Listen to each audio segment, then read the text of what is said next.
bismillaahi raxmaani raxiim daawadayaal halkan aan ku sugannahay waa bin live bin bursada youtube bartaanu ku leenahay youtube-ga idin lahaantiinba waqtinimo wanaagsan habeenimo wanaagsan baanu idin leenahay kusoo dhawaada warka iyaga gacaawa aanu idin hayno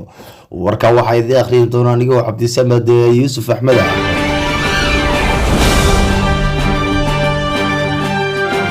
madaxweynaha dalka mareykanka Joe Biden ayaa ugu digay xulafada reer Yurub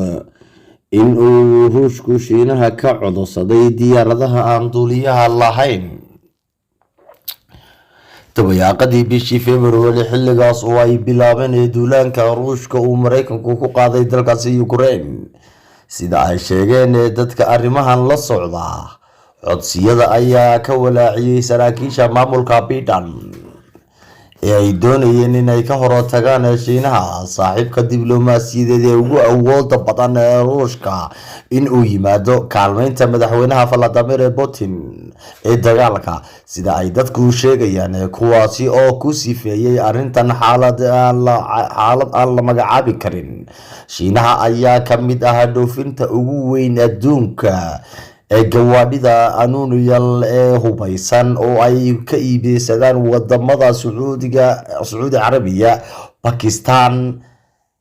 iyo Imaaraadka Carabta. Isniintii la soo dhaafay taliyaha amniga qaranka ee aqalka cad Jake Sullivan iyo diblomaasiga ugu sarreeya Shiinaha ayaa xubin ka ah siyaasadda xisbiga Shuuciga ah Yang Jeng ayaa ku kulmay 6 saacadood oo xidhiidh ah magaalada dalka Roma sida ay uga wada hadlaan arrimo badan oo ay ku jirto xaaladda adag ee dalka Ukraine dagaalka Ruushku ku hayo wadankaasi Ukraine. Mid ka mid ah saraakiisha Mareykanka ayaa ku tilmaamay kulanka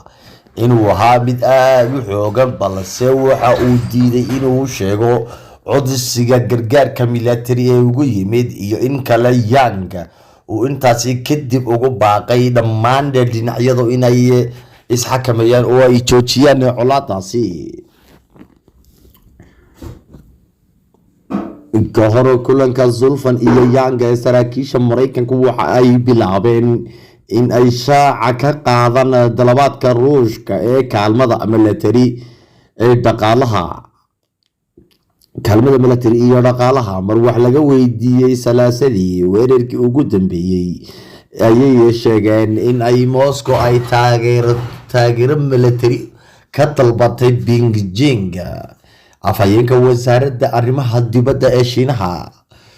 Xu Lijian ayaa ku celiyay doodiisii hore ee ahayd in wararka la sheegay ee dalka Mareykanka ka imanaya in ay yihiin warar been abuur ah, balse maamulka Biden ayaa isku dayaya in uu ku qanciyo Shiinaha Beijing in ay isticmaasho saameynta Moscow si ay gacan ugu geysato soo afjaridda khilaafka. Hadda usbuucii saddexaad ayuu socdaabay yidhaahdeen in uu Shiinuhu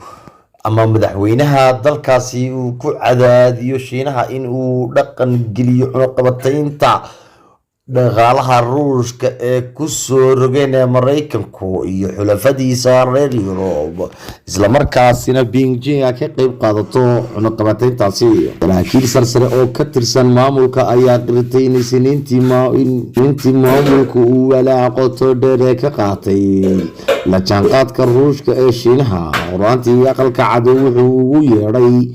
wadahadalka Shiinaha Ukraine wax la taaban karo. Arrin kale oo walaac laga qabo ay soo saareen Sullivan iyo saraakiisha kale ee maamulka Biden maalmihii la soo dhaafay ayaa waxaa lagu tilmaamayaa in ay khatar gelisay duqeymaha Ukraine in uu isticmaalay hubka kiimikada ah ama biolojiga ee gudaha dalkaasi Ukraine yaala.